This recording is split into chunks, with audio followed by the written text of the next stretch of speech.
So hello everyone and welcome back to my channel. This side Divyanshi Diwakar. और आज हम बात करने वाले हैं about situation based question. So without wasting any time, let's start with how to approach for the situation based questions. कि अगर आपसे इंटरव्यू में ऐसा क्वेश्चन पूछा जाए जिसमें आपको एक सिचुएशन में डाल दिया जाए और पूछे कि आप ऐसी सिचुएशन में क्या करोगे, तो उस टाइम पे हमें आंसर को कैसे टैकल करना है, आज हम वो चीज़ डिस्कस करने वाले हैं अपनी इस वीडियो में।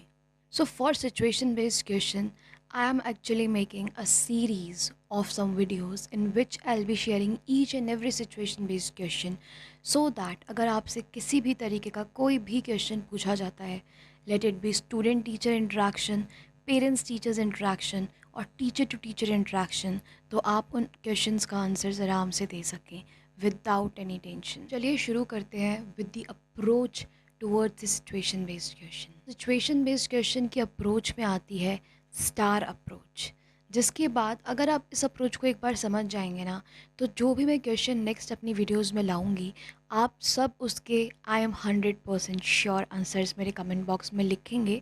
बिकॉज़ आपको एक आइडिया मिल जाएगा कि हाँ, इस क्वेश्चन का आंसर ऐसे हो सकता है। तो देखिए, हमारी अप्रोच है star approach, in which S is the situation, T is the task, A is the action and R stands for the result। तो सबसे पहले स्टार अप्रोच के लिए हमारे को सिचुएशन में अपने आप को रख के देखना है। जो भी आपको सिचुएशन मिली है, आप उसमें खुद को रख के देखिए। Then comes the T, that is task. आपको ये सोचना है कि इस क्वेश्चन में टास्क है क्या, कि आपको क्या चीज़ चाहिए। मानिए क्वेश्चन ये है कि बच्चे फ़ाइट कर रहे हैं, आप कैसे संभालेंगे। तो आपका टास्क ये है कि आपको ये चीज़ देखना कि बच्चे लड़ाई ना करें और साथ ही साथ इन फ्यूचर ऐसी चीज़ें ना हों। ठीक है, अगर कोई बच्चा किसी का टिफ़िन बॉक्स खा जाता है, तो आपको ये चीज़ देखनी है कि ऐसा कुछ मैं अपना सॉल्यूशन लेके आऊँ जिससे बच्चा ये चीज़ें ना करे। तो this is your task. Then comes the action. Action में आप सोचेंगे कि आप इसके लिए क्या करेंगे। ठीक है, आप क्या रेमेडी सोचते हैं उसके लिए। So this is your action and then comes the result.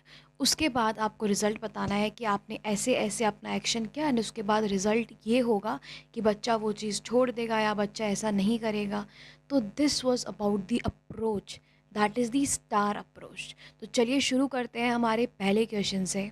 So our first question is how to deal with the notorious student।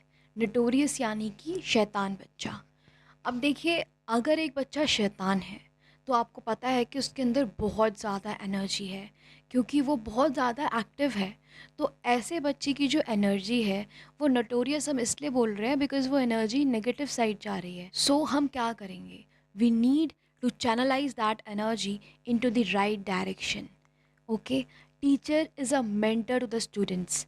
Teacher students के लिए मेंटर होता है एंड ये उनकी ड्यूटी है कि वो अपने स्टूडेंट्स को एडवाइस करें अगर कहीं पे भी उनका स्टूडेंट गलत जाता है तो। So we need to channelize its energy. आप उसको चैनलाइज कैसे करेंगे, देखिए, बच्चा बहुत एक्टिव है, आप उसको क्या बोलेंगे कि ओके आप अब से ब्लैक बोर्ड रब करेंगे, ठीक है, आप अब से ब्लैक बोर्ड इरेज करा करेंगे क्लास ख़त्म होने के बाद। या फिर आप उसको कोई लीडर बना सकते हैं किसी ग्रुप का। अगर आप ग्रुप फॉर्मेशन कर रहे हैं अपनी क्लास में, तो आप उसको, उस बच्चे को उस ग्रुप का लीडर बना सकते हैं, आप उसे क्लास मॉनिटर बना सकते हैं। बिकॉज़ जो बच्चा सबसे ज़्यादा शैतानी कर रहा है, अगर आप उसी को क्लास मॉनिटर बना दोगे तो क्लास में डिस्टर्बेंस होगी ही नहीं। बिकॉज़ जो शैतानी कर रहा था वो खुद अब मॉनिटर करेगा उन बच्चों को कि आप शैतानी मत करो। सो आप इसको इस तरीके से हैंडल कर सकते हैं। Then the next question comes, in any situation आपका एक बहुत ब्राइट स्टूडेंट है, but due to some family issues वो बच्चा अच्छी परफॉर्मेंस नहीं कर पा रहा है और उस बच्चे की परफॉर्मेंस डिग्रेड होती जा रही है विद टाइम। तो आप क्या करेंगे, देखिए, ऐसी सिचुएशन में सबसे मेन चीज़ जो होती है, that is to find the reason. आपको रीज़न पता होना चाहिए कि ऐसा क्यों हो रहा है आखिर बच्चे के साथ, उसे ऐसी क्या प्रॉब्लम हो रही है। क्या वो प्रॉब्लम फैमिली में है? अगर आपको पता चलेगा कि हाँ, फैमिली में कोई प्रॉब्लम है, कोई इशू हो रहा है जिस पे बच्चा गो थ्रू कर रहा है, तो आप क्या करेंगे, आप उसके पेरेंट्स को कॉल करेंगे, उसके पेरेंट्स के साथ डिस्कस करेंगे एंड साथ में एक काउंसलर भी लेके आएंगे, ताकि जो डिस्कशन है वो काउंसलिंग अच्छे से हो सके एंड आप उन पेरेंट्स को अवेयर करा सकें कि आपके घर में जो भी सिचुएशन है उसका नेगेटिव इम्पेक्ट आपके बच्चे के ऊपर पड़ रहा है and it is not good for his और हर फ्यूचर।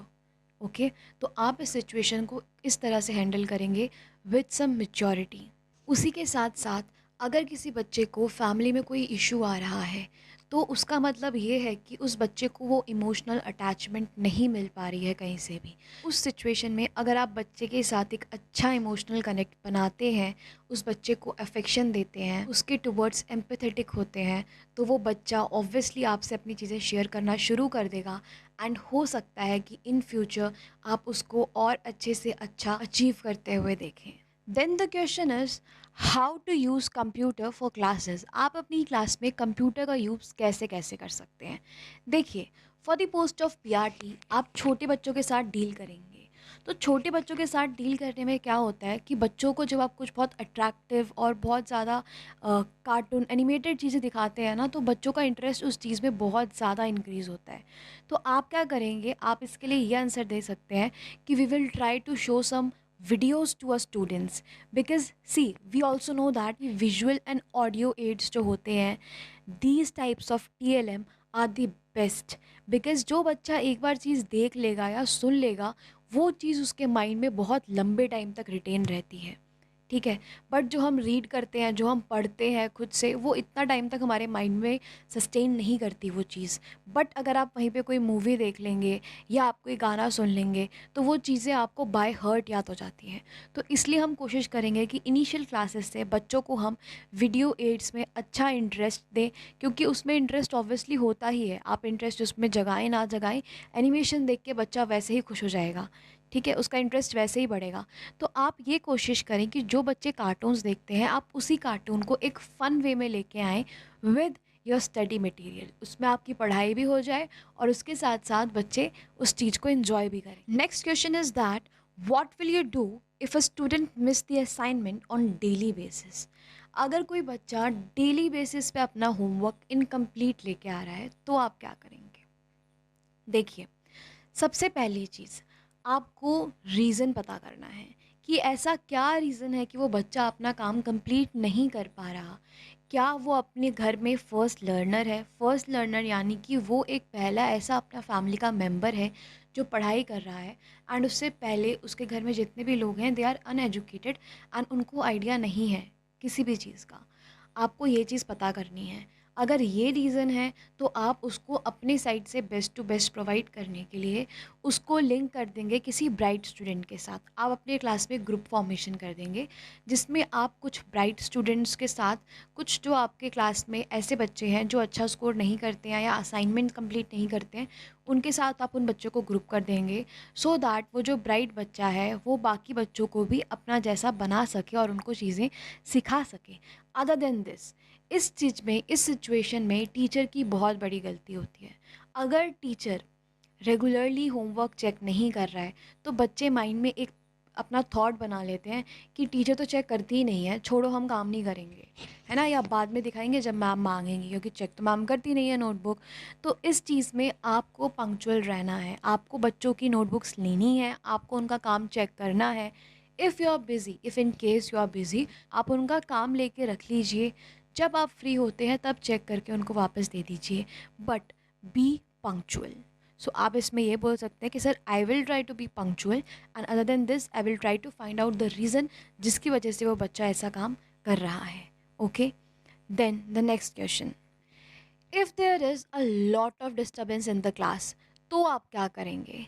देखिए, अगर क्लास में शोर हो रहा है, डिस्टर्बेंस हो रहा है, इसका मतलब ये है कि बच्चों का इंटरेस्ट नहीं आ रहा है उस टाइम पढ़ाई पे। तो उस टाइम पे आप क्या करेंगे, बच्चों को अपने साइड अट्रैक्ट करने के लिए आप क्लैप करेंगे। ओके, आप क्लैप करके सबको बोलेंगे ओके बच्चों सुनो। आप उसके बाद उनको एक छोटी सी एक्टिविटी करा सकते हैं। आप बोल सकते हैं ओके स्टूडेंट, सब ब्लैक बोर्ड की तरफ देखेंगे, अब हम एक गेम खेलेंगे। ओके, हमारा गेम है सिट स्टैंड। जब मैम बोलेंगी सिट तो आप लोगों को बैठ जाना है, जब मैम बोलेंगी स्टैंड तो आप लोगों को खड़े हो जाना है। ओके, और अगर मैम के सिट बोलने पे कोई बच्चा खड़ा हुआ होगा या स्टैंड बोलने पे कोई बच्चा बैठा हुआ होगा तो हम उसको गेम से आउट कर देंगे, ओके। तो आप इस तरह की कोई छोटी सी एक्टिविटी क्लास में करा सकती हैं, तो इससे क्या होगा ना, बच्चों का अटेंशन आपकी तरफ बिल्कुल तुरंत के तुरंत आ जाएगा। तो it was all about this video. And अगर आप चाहते हैं कि आप ऐसी और सिचुएशन बेस्ड क्वेश्चंस देखें, तो don't forget to subscribe to my channel and like the video so that I can come up with more such amazing videos। and आज आपको situation based question की पूरी proper series मिल जाएगी मेरे channel पे, तो आप चाहें तो आप इन सारी videos को देख सकते हैं।